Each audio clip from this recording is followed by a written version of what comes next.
Hello and welcome to this Computer Will Define Tomorrow session. My name is Tom Hickling and I work at Microsoft, and I'm here today to talk about Windows Virtual Desktop. So over the next 30 or so minutes, we're just going to cover these sort of main areas. An introduction to Windows Virtual Desktop, and then we just cover the why, what and where of WVD, and then look at why now in particular, and then look at some of the cost benefits, and then we'll finish off with some of the roadmap items that are coming to WVD. So just by way of an introduction then, what exactly is WVD? Well, it's a cloud-hosted management service for VDI and remote desktop session hosts. It's different from everything that Microsoft has ever done before because the management service is located in Azure, in the public cloud. So what you can see on this slide kind of demonstrates the high-level architecture. So WVD is effectively split into two main areas. The WVD management plane, or control plane you might hear it referred to, is fully located in Azure, owned and operated by Microsoft on behalf of our customers. That means that you don't have to do any procurement, any deployment, patching, breakfast, anything like that. You just consume the entire service as an evergreen product from Microsoft. The second component is your Azure subscription, or subscriptions if you have multiples of these. And this is where you go and place your virtual machines that are hosting your desktops and applications. All of that resides upon a virtual network in Azure, and that can then be connected back to on-premises. So if you've got any application backends or storage that you want to connect to, that can be done. Also, you can extend any management capabilities that you might have currently managing on-premises virtual machines. You can extend those to manage these VMs now located in Azure. And all of those services sit upon our IaaS platform, so our infrastructure as a service platform, which manages the compute, storage, and networking that underpins your entire service. So, why Windows Virtual Desktop? Well, if you've done anything related to RDS or Citrix or VMware in the past, you will have understood that there's lots of infrastructure components that need to be deployed in order to go and manage your estate. So many components like the web access layer, the gateway broker, all of these would have resided upon some virtual machines that you need to administer. And obviously there's time and complexity, which relates to an increased cost in the ongoing management of that. As I mentioned, WVD is a management service where we provide the entire management service for the orchestration and connectivity into those virtual machines. That then frees up your IT admins to go and add more value back into your business, which is effectively enabling access to applications and data, which is where sort of your users are doing their day job and providing value back into your organization. And obviously there are some economical benefits to that, i.e. you are not then managing all of this infrastructure and keeping it live. There are no additional licenses that are required, and there is a reduced labor cost. So what can you deploy inside of your Azure subscription inside of WVD? Well, this is not an exhaustive list of the virtual machines that are available inside of Azure, but the point here is just to demonstrate that there is a lot of choice and flexibility in terms of the virtual machines that you can now present to your users. Now, we have families of VMs that are optimized for specific workloads. So it could be high CPU or high memory. We also have families of VMs that have GPUs inside of them for the graphic designer type workloads. The point here is you can choose any of these VMs and deploy them in exactly the same amount of time, and then provision them through WVD and provide that bespoke workload to a particular user or to a group of users, which is really unprecedented and not really very easy to achieve on premises.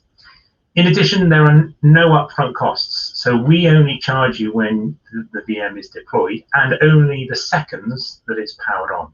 So you can start to see that you can achieve some cost savings by powering these VMs off when they're not in use. So that's what you can deploy in terms of the VMs.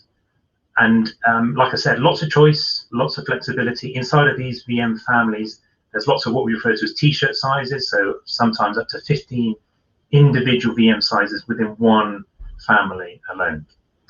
But what about the operating systems that you can deploy? So we support Windows 7 single session, so the true VDI model, and that's published desktops only.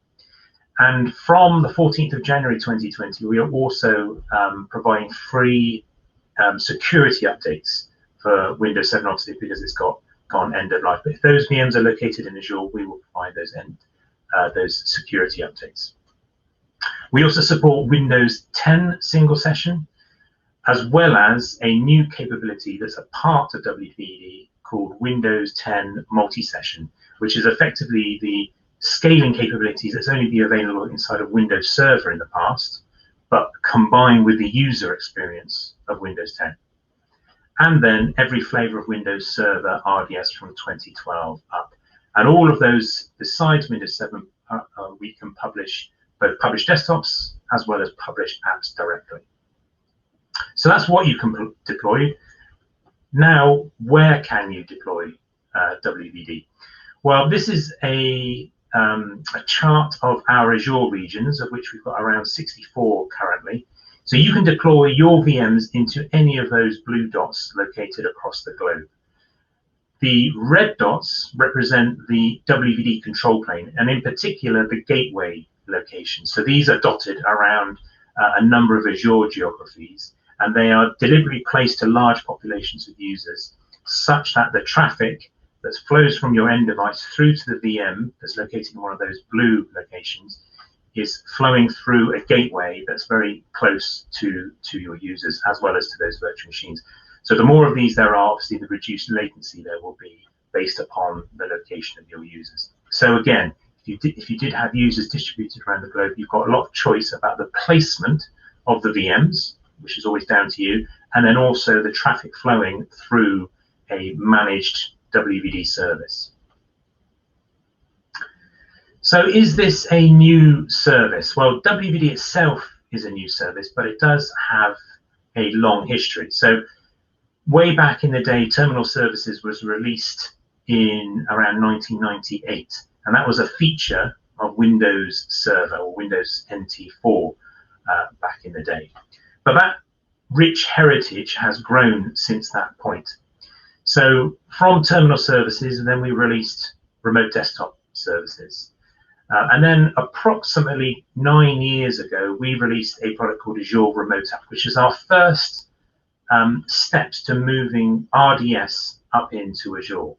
So this was Azure Remote App, which was effectively remote desktop services provided as a service from Azure. Now this had some limitations, and a new product that was based upon all of the learnings that came out of Azure Remote App was released called Remote Desktop Management Infrastructure.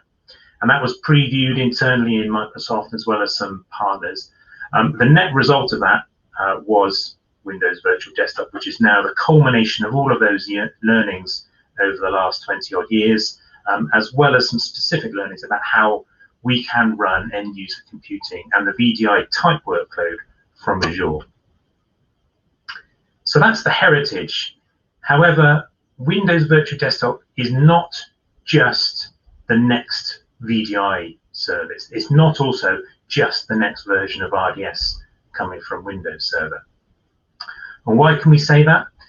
Well, it's actually Azure that makes the real difference here. This is not just about individual VDI capabilities that get released in new versions of Windows Server, which has always been the case in the past.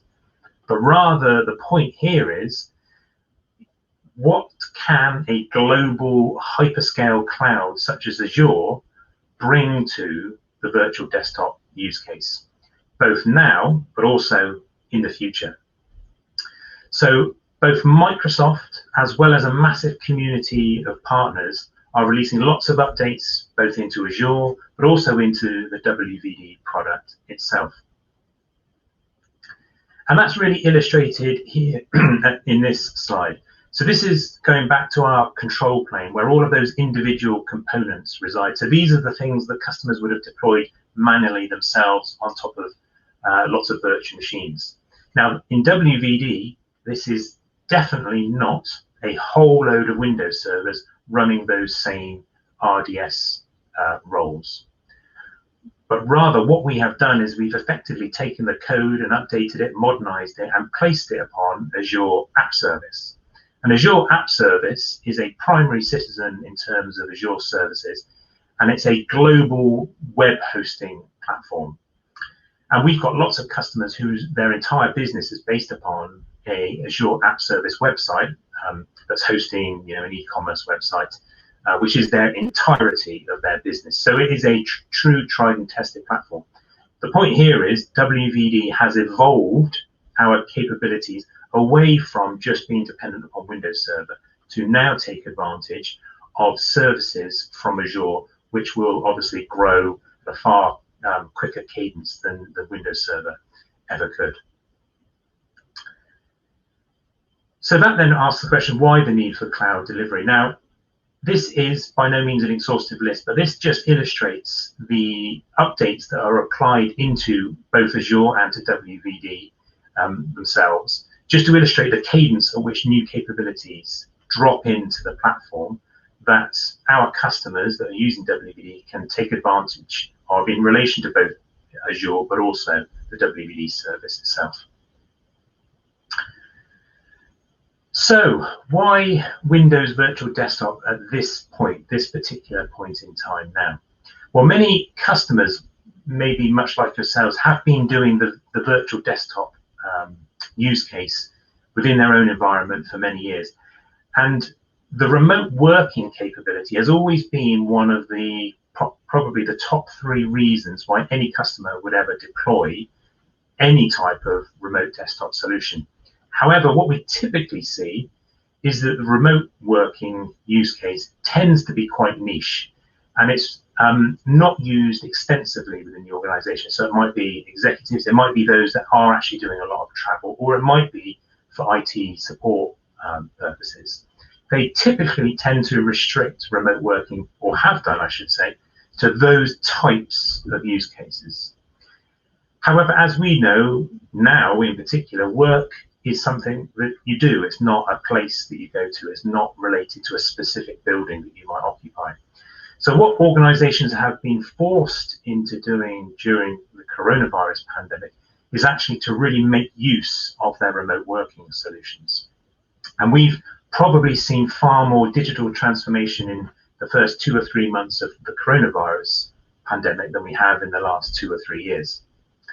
So many customers at the beginning of the pandemic were perhaps unsure whether they could actually use WVD. I had one large public sector CEO ask me on a call, can we do this? Can we actually just deploy WVD and get our users working? And the answer to that question was a simple yes.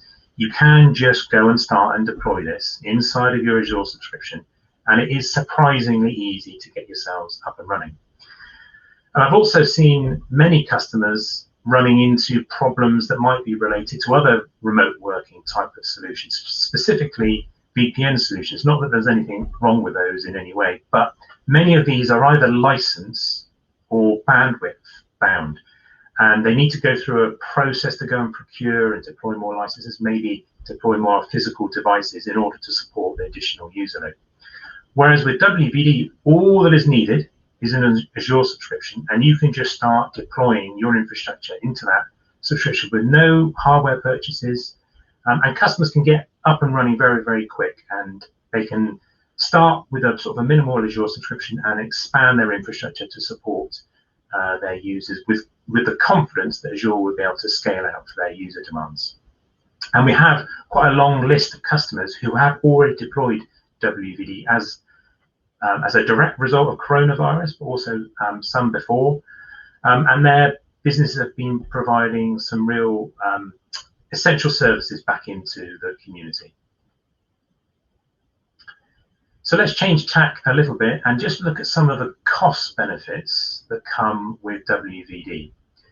So the first, like I mentioned earlier, is this new feature of Windows Virtual Desktop called Windows 10 multi-session. So what this provides is the Windows 10 user experience, but coming at a multi-session cost. So it's effectively the scale of Windows Server RDS with the user experience of Windows 10, but without the application compatibility issues that sometimes show themselves with Windows Server. The second is that there is not a requirement for a CAL, a client access license, if you are deploying Windows 10 multi-session. That is still a requirement for Windows Server. So if you do need to deploy multi-session, which is our recommendation if you're doing WVD, then obviously there'll be a cost saving if you're deploying the Windows 10 multi-session capability. There is also no requirement for a Windows Server license. So if you do choose to deploy Windows Server, i.e. the RDS role into WVD, there is no need to purchase a Windows Server license. And the reason for that is that all WVD VMs, so Windows Server, Windows 10 multi-session, Windows 10 single session, Windows 10, are all charged at the base compute rate, which is also known as the Linux rate. And that is because the license entitlement that entitles customers to use WVD includes the rights to run Windows. Hence, we will only be charging that lower rate of the Linux rate for the Azure virtual machines. So if you wanted to see this comparison, if you go to the Azure pricing calculator and add in a VM, you'll see there's two prices, the Windows rate and then the Linux rate. It's roughly around a 50% discount. So because customers are entitled to use WVD through some license that they already own, then we are not going to charge them for Windows again on these virtual machines. So a way to achieve, again, additional cost savings. And like most things in the cloud, WVD is now OPEX rather than CAPEX. And we only charge for the services that are used. So if your VM is powered on for 8 hours a day rather than 24, then we will only be charging you for those seconds that it's powered on. Again, a capability to return some cost savings to your organization.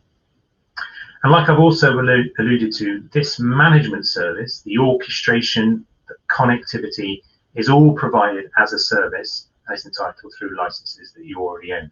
So again, no additional licenses or the cost of managing that infrastructure. So let's move on now to the WVD roadmap. And we're just going to cover off a number of areas that we are developing and bringing new capability into the WVD platform. So the first one that's listed there is Microsoft Endpoint Manager. And then we're going to look at a new capability that's actually gone into public preview called RDP Short Path.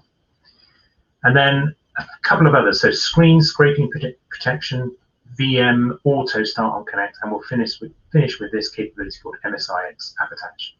So let's just start with Microsoft Endpoint Manager, or Intune, which is a part of that, which lots of customers already utilizing. So what we have announced already is that Windows 10 Enterprise, i.e. the single session, Windows 10, traditional Windows 10 and traditional VDI type of use case, is already supported inside of Microsoft Endpoint Manager. And we will shortly be starting a preview for Windows 10 multi-session support inside of Microsoft Endpoint Manager. The point here is that this is a cloud-based management service. So if you did want to move away from using an on-premises management service, it might be SCCM, for example, and move to a fully cloud-based management service, Microsoft Endpoint Manager would be the solution for doing that. So for applying policies over those virtual machines, applying sort of compliancy policies, is fully supported inside of Microsoft Endpoint Manager.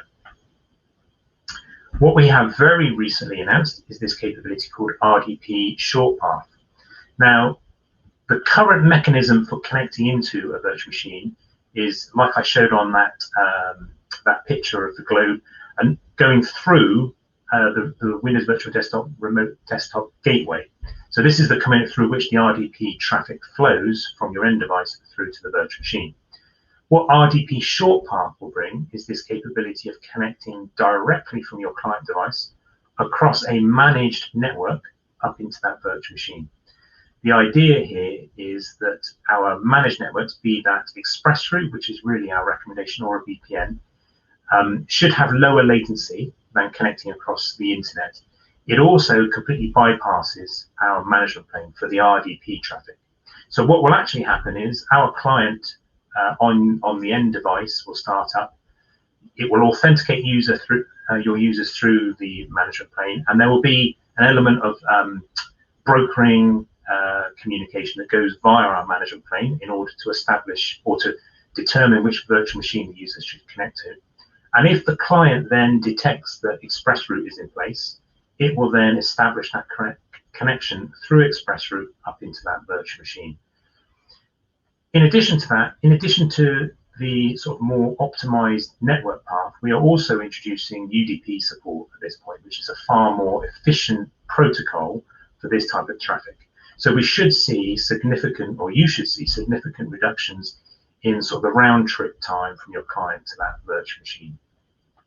So what that effectively looks like in a little bit more detail is that here's quite a complex network flow from the client through to the WVD session host. Just note that blue dotted traffic, rather than going over the internet, that now travels directly across ExpressRoute, which is our private dedicated network connectivity into Azure to that virtual machine.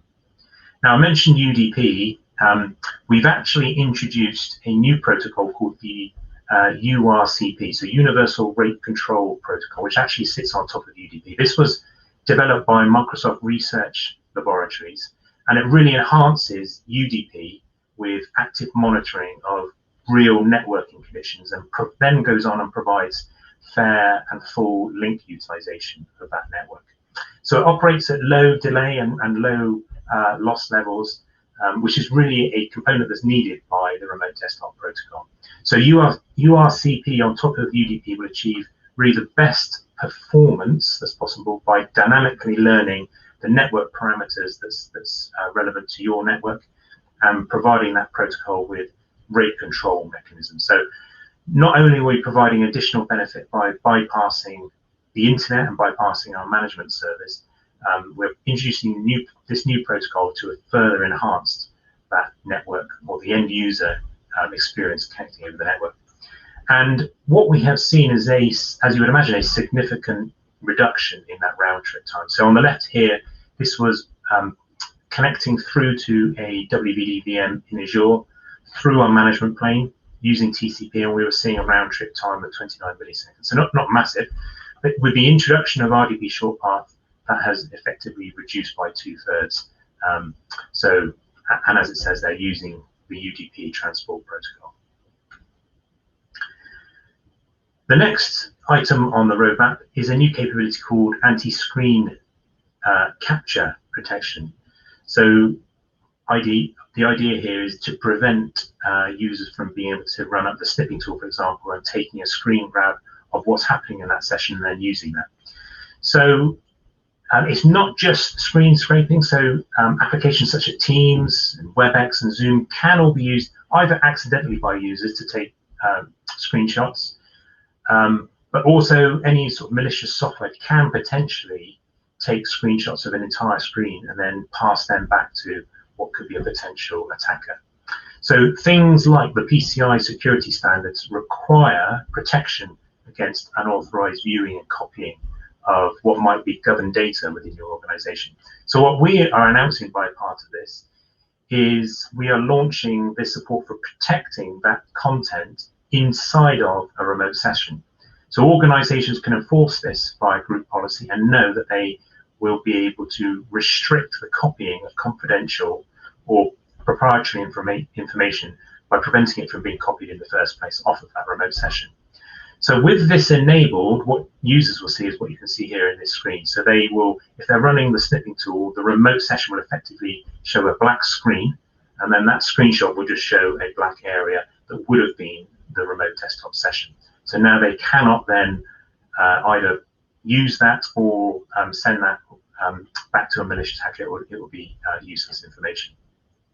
So that's how it would work using the snipping tool. And then there's the same capability inside of Teams or other sharing applications, so like I said, WebEx, Zoom, wherever it might be. Again, the remote session would be a black screen, so again, showing useless information. The next capability is this new service called Start VM on Connect.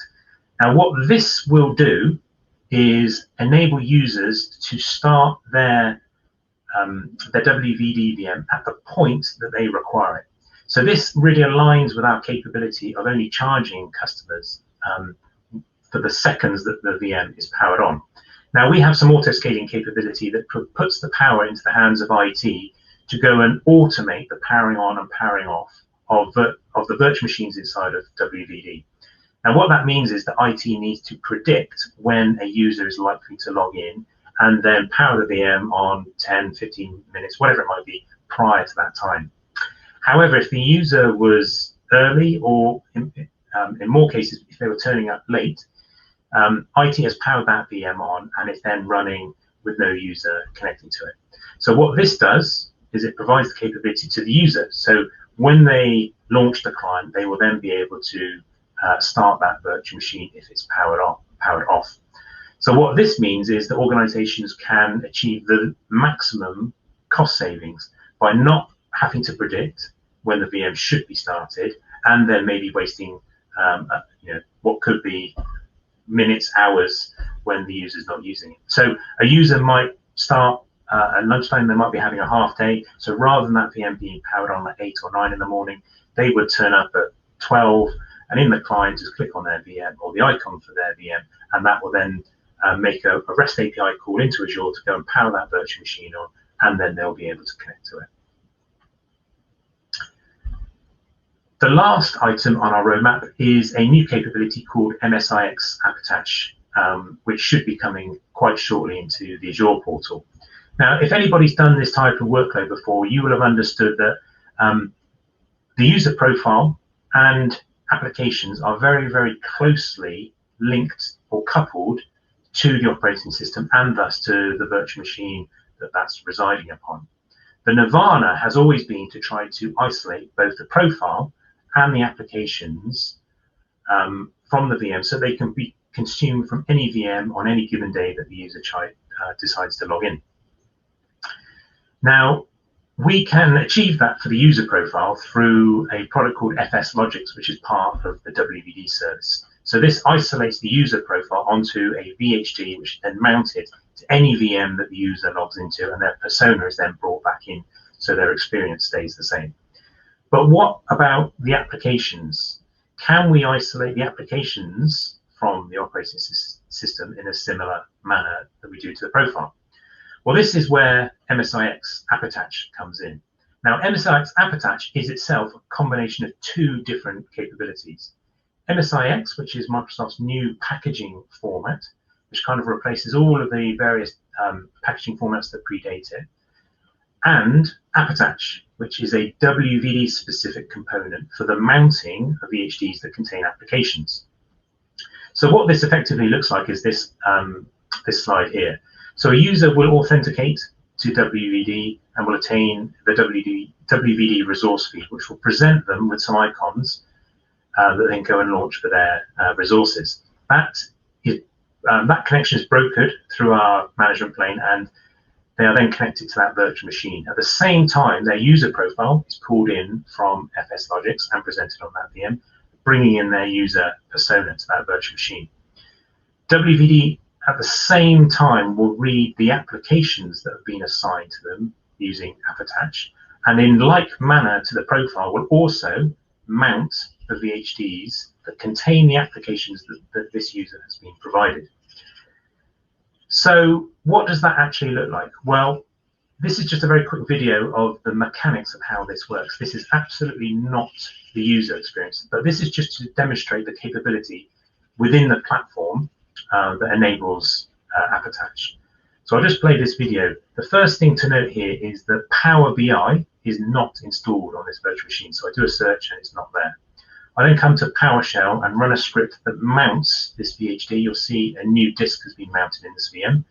And when I come to search for Power BI, there's an icon for it. Now, there was a small bug when this was run, not showing the correct icon. But what you'll see now is Power BI is running on this VM, even though Power BI is not installed on this VM. The application has been registered with the OS. The OS doesn't realize that it's not installed. locally, and in fact is integrated with the OS because it knows it needs an update.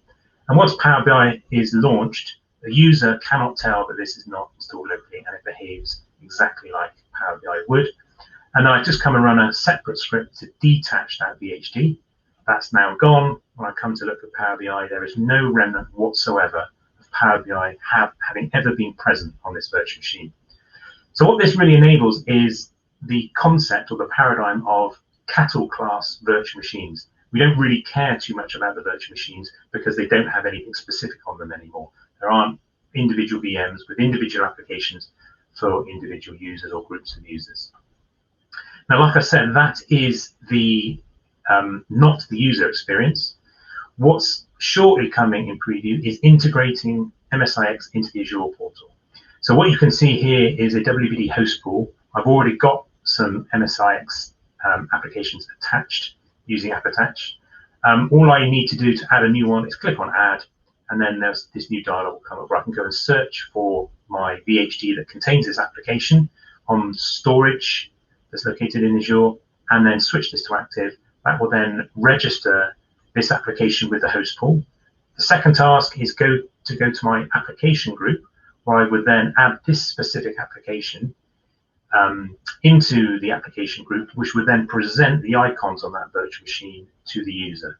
Now, the user would need to sign in to be able to run that process to present the icon, but the next time the user logs in, they would have this App Attach set of applications presented to them. So look out for on our roadmap, which is at aka.ms/WVD roadmap, for all of these items and the dates that are associated with when these will arrive into the WVD platform. So that's everything that I was going to talk through today. Hope you've enjoyed it. My details are there, so I can be reached at LinkedIn and Twitter, and have my own blog site if you're interested in reading updates to the WVD platform. I hope you've enjoyed this session, and I hope you've enjoyed the rest of this Computer World Define Tomorrow event. Thank you very much.